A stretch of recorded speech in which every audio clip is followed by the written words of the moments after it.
Bersama dengan Mas Roy dan juga Mas Ade. Mas Roy silakan dijawab tadi. Jadi gini, yang dimasukkan dampak itu makanya baca undang-undang dan baca putusan MK ya. Jadi yang namanya dampak kalau itu pasal penghasutan adalah pasal yang bukannya delik formil atau harusnya material adalah apa?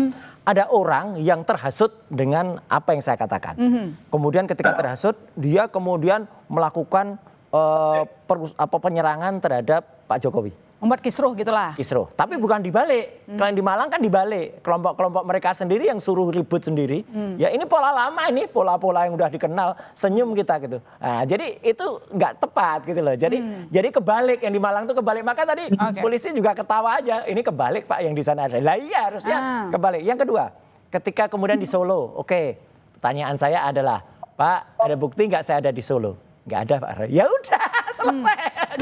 Jadi kalau Solo salah ditanyakan ke Mas saya. Ade gimana? Tidak ada yang terhasut kok dengan apa yang dilakukan oleh Mas Roy CS. Mungkin kalau yang lain terserah. Silakan. Jadi memang betul Bang Roy tidak berada di Solo. Iya. Semua meyakini itu Bang Roy.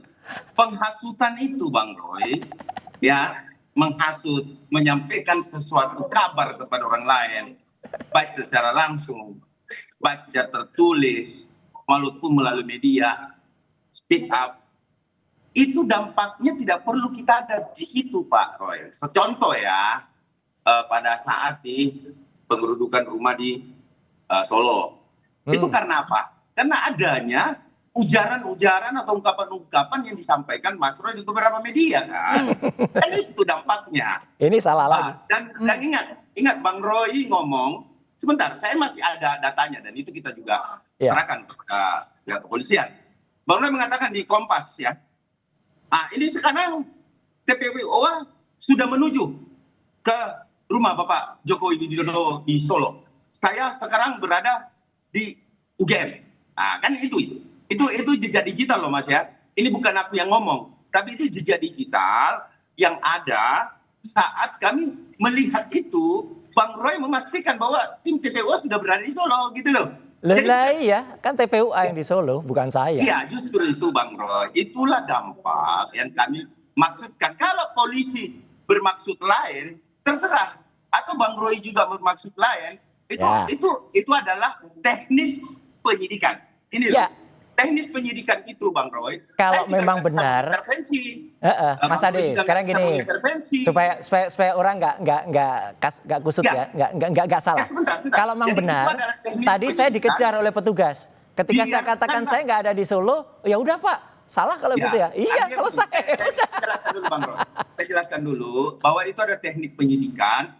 Monggo silakan mau dijawab apa saja. Saya tidak mau merusak juga sistem penyidikan yang ada di Polda Metro. Artinya apapun itu kalau sudah diungkapkan sama Bang Roy, sudah disampaikan dengan secara menurut Bang Roy benar, ya monggo silakan, itu kan berproses. Kalau Bang Roy mampu membuktikan bahwa dia tidak melakukan penghasutan karena saya bukan penyidik, dan itu tahap penyidikan, nah silahkan Gini loh Bang, kita lihat akhirnya seperti apa. Bang Ade, kasihan petugas kepolisian kita. Sudah 79 tahun usianya, masih melayani persoalan-persoalan remeh-temeh, tidak ada legal standing kayak gini. Jadi begitu tadi polisi itu mengerti, oh iya Pak, nggak ada legal standing. Iyalah. Jadi ngapain polisi lebih banyak ngurusin yang lebih penting. Ini giliran saya atau giliran Mas Roy ini? Ya sama, Mas kan juga udah panjang.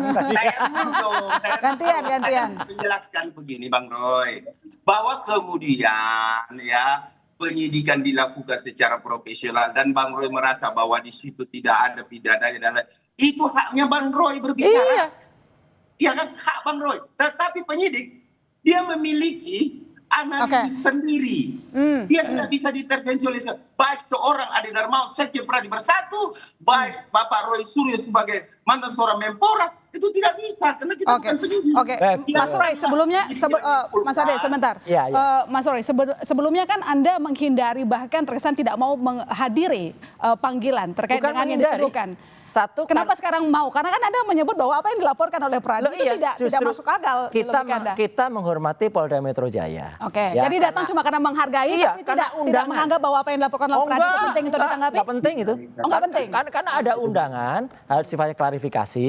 Kemudian ya kita harus mengklarifikasi itu. Tapi begitu kita tahu ternyata yang ditanyakan kayak gitu. Ya tadi petugasnya juga senyum-senyum aja gitu loh. Ya Pak, tadi pertanyaan kayak gini, ya ini gimana ya Pak, udah apa-apa, ya udah terus kalau itu benar, saya pasti dikejar. Gitu loh, dengan apa-apa. Mas Ade, kira-kira apa yang membuat Anda melandasi, Anda melaporkan terkait dengan tuduhan penghasutan, kemudian pelanggaran ITE. Menurut Mas Roy, bahkan apa yang Anda laporkan tidak penting untuk ditanggapi. Jawaban Anda? Jadi gini, setiap warga negara di Republik ini Mbak, sekali lagi saya sampaikan bahwa ada KUHP 108. Siapapun warga negara itu bisa berhak melaporkan bila melihat kejadian tindak pidana. Tapi kita tidak usah berbicara aturan dan perundang-undangan, itu semua juga pengacara sudah tahu. Dan kalau ada yang katakan legal standingnya nggak ada, itu senjata pengacara manapun itu biasa, itu legal standing begitu. Tapi buktinya juga diproses kok secara hukum. Namun yang saya pengen sampaikan, diproses bisa juga berhenti. Dialog ini, yang mau saya sampaikan dalam dialog ini adalah sudah masuk ke tahap teknis penyidikan. Artinya ini berjalan. Kalau dikategorikan apa yang membuat kami melaporkan, yang saya pengen katakan adalah kita anak bangsa. Kita jangan saling menuding. Kalau belum ada bukti, kita tidak boleh menjustifikasi seseorang menjadi palsu yang menimbulkan kegaduhan. Karena Bapak Insinyur Joko Widodo juga adalah seorang presiden berkuasa 2 periode, ya tentu dia punya pendukung, Mbak. Termasuk kami juga mencintai Bapak Insinyur Joko Widodo. Dampaknya apa kepada Pradi Bersatu? Bukan Pradi Bersatu, advokat public defender. Itu apalagi itu public defender. Kami butuh sebentar Mas Roy. Nanti dikejar lagi itu. Memang untuk melaporkan hal-hal seperti ini. Kenapa kami tidak mau ada kegaduhan? Gak masalah. Kami tidak mau, Bang Roy. Kalau kami tidak laporkan ini ke polisi Bang Roy, yang saya takutkan Bang Roy jalan tengah malam, kalau ketemu orang yang mencintai, ini contoh nih. Kalau ketemu orang yang mencintai betul-betul Pak Jokowi, terus Bapak disenggol dan apa-apain. Ya nggak mungkin, ini salah. Yang ada di Malang tuh kita tahu siapa orang-orangnya. Saya sampaikan ilustrasi, bukan kepastian Pak. Iya. Jadi ini malah nggak benar. Kalau gitu negara NKRI ini tidak benar kalau ada pembacokan di tengah jalan. Oh jasanya palsu, bagaimana. Tapi Bapak sendiri tidak pernah. Makanya kita tunggu hasil dari nanti gelar perkara. Kalau ijazahnya palsu atau tidak, itu harus dibuktikan dulu sampai inkrah.